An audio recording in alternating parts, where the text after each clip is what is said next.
Hello, my name is Clara, and we are continuing the journey this year together. So, I don't know about you, but this whole intention setting thing, easier to say it than stick to it. I set an intention on January 1st to write every day for 30 days, and this for me is the first step of a larger goal. So day one, really easy. Day five, I'm kind of getting into the swing of it. Day 15, no real interruptions. I'm doing okay. Day 22, my routine strides out of the door, and I sit there watching each hour head in the same direction, hot on its heels. 5 p.m., and the mental minimizing begins. Don't be so rigid.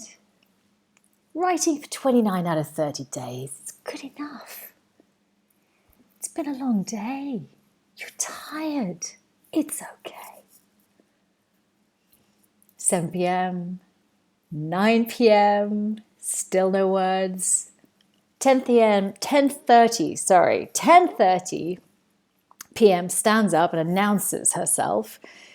And I'm too tired to fight. So I open up my laptop, I set an alarm, and I write. But what happened next was really eye-opening. With that one decision, I quietly, because there was nobody here, I wasn't in conversation with anybody about what was going on, just with myself. And that one decision, I quietly honored myself. There was no brass band.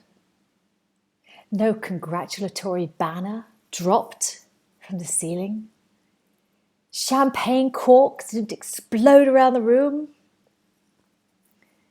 What was eye-opening was what didn't happen. So I didn't lie in bed that night ruminating and running stories as I tried desperately to convince myself that missing one day didn't matter. I didn't end up feeling like I had let myself down. And the next day, when I looked at my little green, it's high tech over here.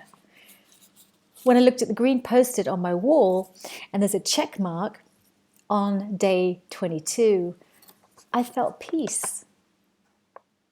A peaceful heart and a peaceful, quiet mind were my reward for writing at 10:30 p.m.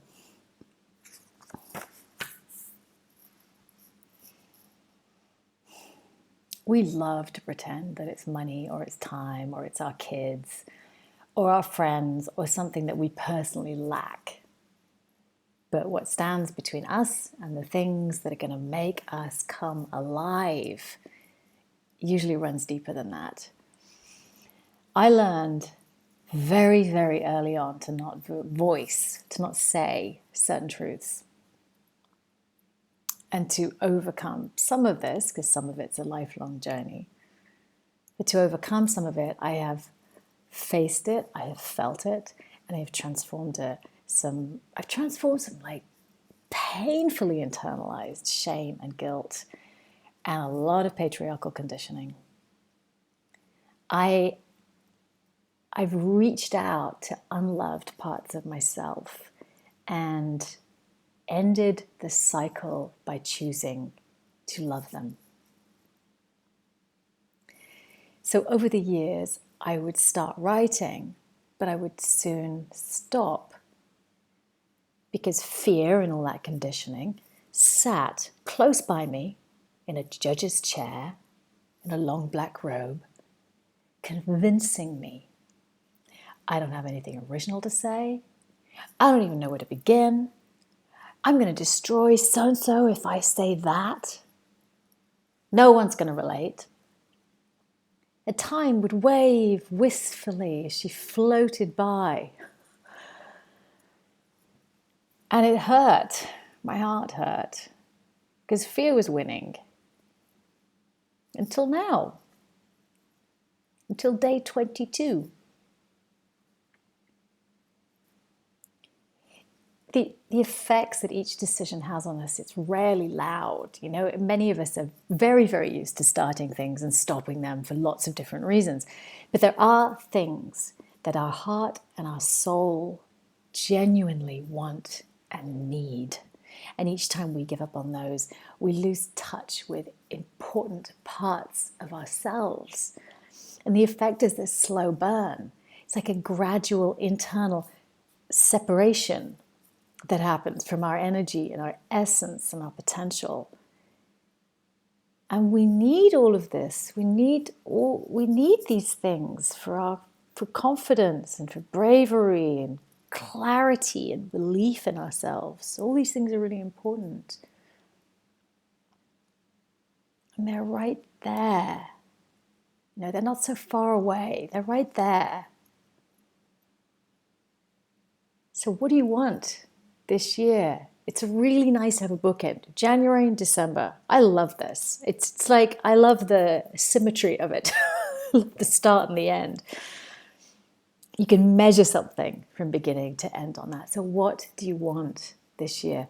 And what would having that do for you? Sit and write about that.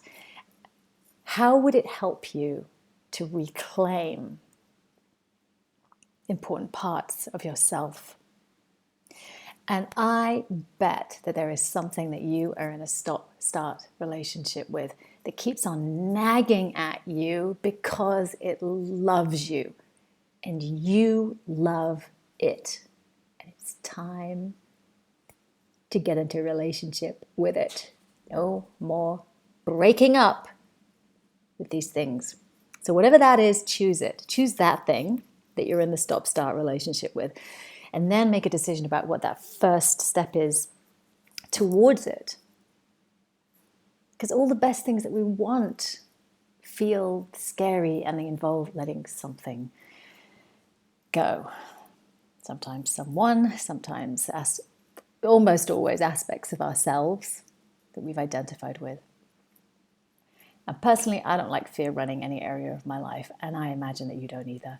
So let's brave this fire of fear together and breathe life back into the lost parts of our essential nature so that we can get about living this life that our imagination knows belongs to us.